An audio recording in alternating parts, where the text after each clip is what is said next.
வணக்கம். இரவில் ஸ்டாலினுக்கு வந்த அதிர்ச்சி செய்தி.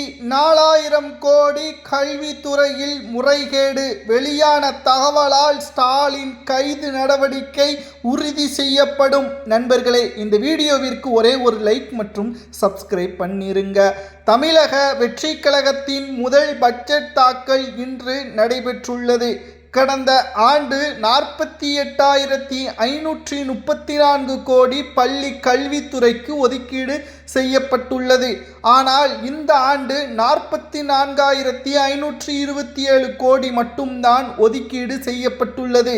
கிட்டத்தட்ட 4,007 கோடி குறைவாக இருக்கிறது என்று திமுகவினர்களும் முன்னாள் அமைச்சர் அன்பில் மகேஷும் கடுமையான விமர்சனங்களை முன்வைத்தார்.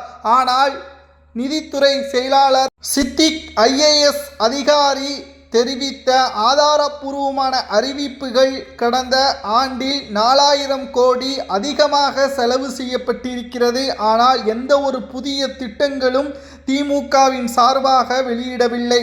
சம்பளத்திற்கு மட்டும் 4000 கோடி ரூபாய் அதிகமாக இவர்கள் மறைமுகமாக கணக்கு காட்டியுள்ளார்கள். அதை பற்றி விசாரணை குழு அமைக்க முதல்வர் விஜய் அவர்கள் உத்தரவை பிறப்பித்துள்ளார் என்பதையும் தெரிவித்துள்ளார்கள். முதல்வர் விஜய் அவர்கள் தேர்தலுக்கு முன்பாக பொது மேடைகளில் திமுக 30% பட்ஜெட்டில் கமிஷனாக பெறுகிறது என்பதை கூறியிருப்பார்.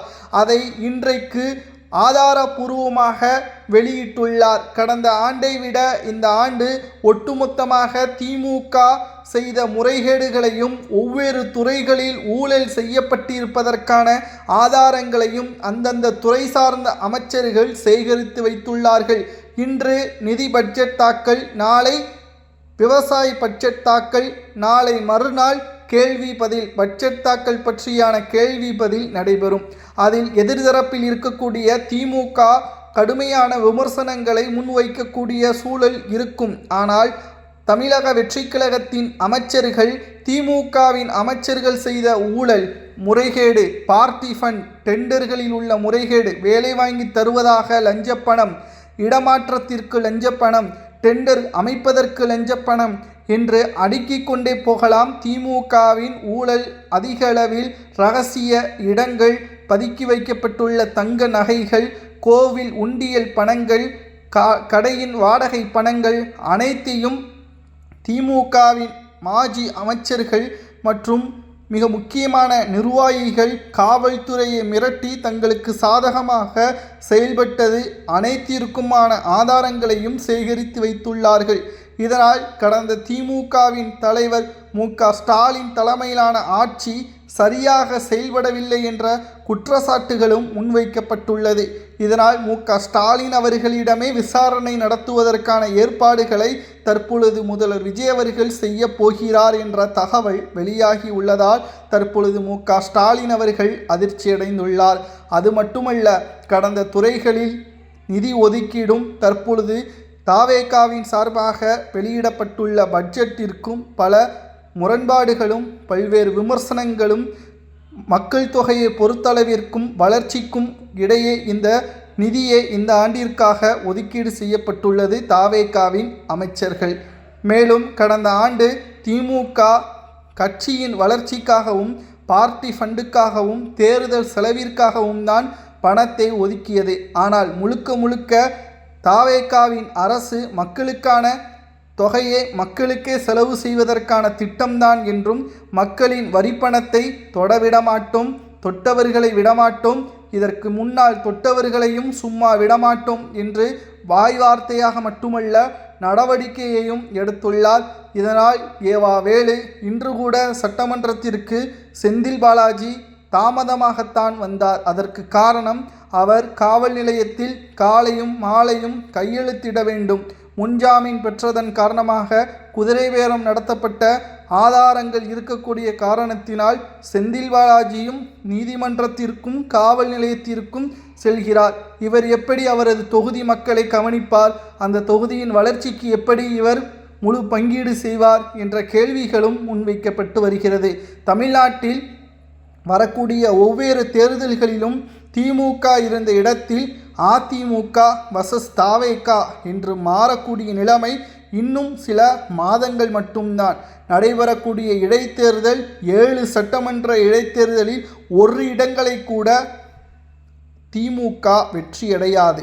அதிமுக திமுக மட்டும்தான் தற்பொழுது தமிழ்நாட்டில் ஆளுமையாக இருந்தது. ஆனால் தற்பொழுது தாவேகா வந்துவிட்டதன் காரணமாக இடைத்தேர்தலில் தாவேகாவும் அதிமுகவும் தொகுதிகளில் வெற்றியடையுமே தவிர இனி திமுக வெற்றியடைவதற்கு வாய்ப்பே இல்லை என்ற செய்திகளும் மு.க.ஸ்டாலினுக்கு அதிர்ச்சியை ஏற்படுத்தியுள்ளது.